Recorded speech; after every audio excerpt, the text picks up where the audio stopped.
Video बना लियो। 9 addition के दूसरे दिन का भव्य शुभारंभ कर लिया गया है।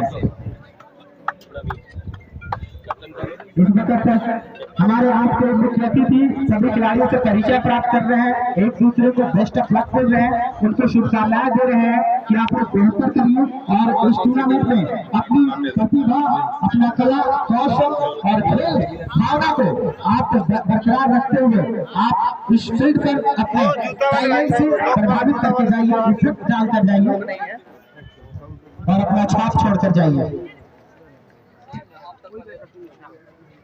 और थानाध्यक्ष सर खिलाड़ी से परिचय प्राप्त कर चुके हैं।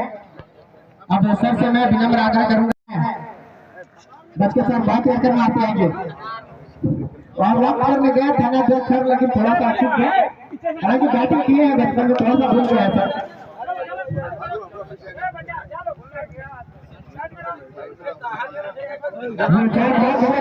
सर।